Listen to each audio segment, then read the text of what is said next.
Chilton Logging has been conducting harvesting on our land since Green Diamond took ownership of the lands in the gorge here back in 21-22, and we've had a very good working relationship with them. They have very dynamic and experienced crews. I'm a fifth generation logger. I have 4 sons who I hope at least some of will follow in our footsteps. It was a difficult logging unit, to say the least. Other than the landing area at the immediate top of the unit, it's got extremely steep slopes to the point of actually some small bluffs and rock crags.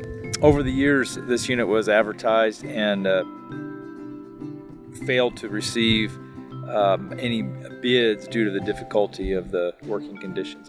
This unit that we logged here is about 15 miles out of Hood River, Oregon. So this unit was about 80 acres of 60 to 80-year-old, mostly Doug fir, and we've looked at this unit several times over the last probably 6 or 7 years, and every time we looked at it, we said, thanks, but no thanks.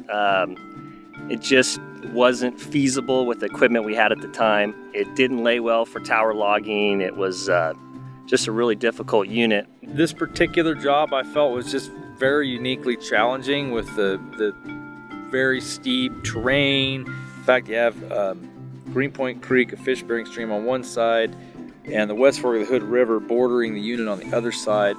And both of those, potentially creating a big hazard and introducing a lot of risk to the operator. Last winter, the market kind of shifted. We have some new tethered logging capability, and we were able to look at this unit kind of with a new set of eyes and figure out some different ways of logging that we didn't have before. And so we were able to work with the landowner and come up with a plan to log this unit.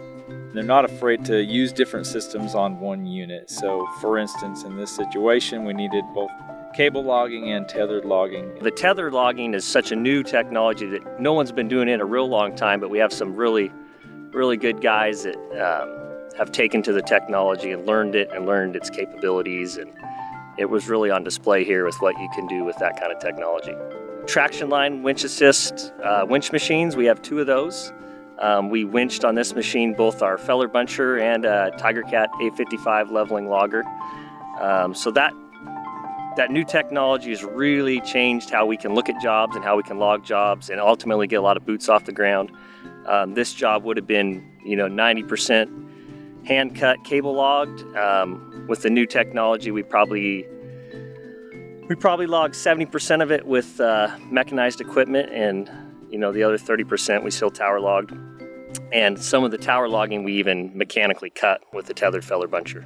The tether equipment is great, but this unit even stretched our capabilities on that. From the top road to the bottom road is about 2,000 feet, and our tether lines are only about 1,200 feet long. So we had to even add extensions to our tether lines to be able to get our machine all the way to the bottom. The tether logger weighs about 85,000 pounds. So it was a challenge to get that machine down there to get the work done, but with a little innovation, we were able to do it.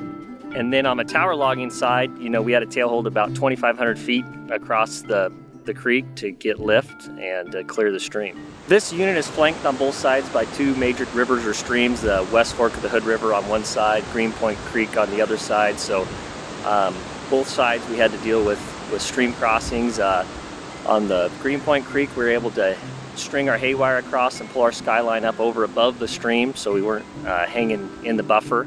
And then on the other side, we hung just on this side of the river so we didn't have to have any lines or any damage to the riparian area. They did a very excellent job of that, and part of the reason they were able to protect it so well was by extending their cables out farther than they normally would have in order to create what we would call full suspension, or the cables are fully above that streamside vegetation. They also had to string their cables across a public road, Greenpoint Road, which is a Forest Service controlled main line that we can't block public access on, which required a constant flagger down there anytime the lines were up and in action. And Chilton did an excellent job. Part of our pre-work meeting with Chilton Logging was asking them to be very careful to protect that young growth that's below the unit on a very steep slope. We asked them specifically to conduct a tree felling, what we call a quarter lead or half lead, which is following the trees across the slope. Trees naturally generally want to fall downhill, and so it is a little slower production for them, but it's really the right thing to do, and they did an excellent job of holding the wood on the hillside. This job we did in the middle of winter. We had snow, rain, ice storms, the whole winter weather that you get up here in Hood River County. We were able to work through most of the winter. We didn't have any extended shutdowns. There were some times we weren't able to haul, but we were able to work through that. Again, using the tethered equipment, it got guys off the ground, so guys weren't out here wading through the snow trying to set chokers in knee-deep snow. So that was another big benefit to using the newer technology, getting guys in a heated cab during the winter. 9 times out of 10, they're calling us when there's a problem before we find it, which just gives you a lot of confidence in what they're doing out there every day, and makes you want to, feel excited to work with them on a challenging job like this. We worked really hard to make sure that we leave a job and it looks good so we can continue to do this.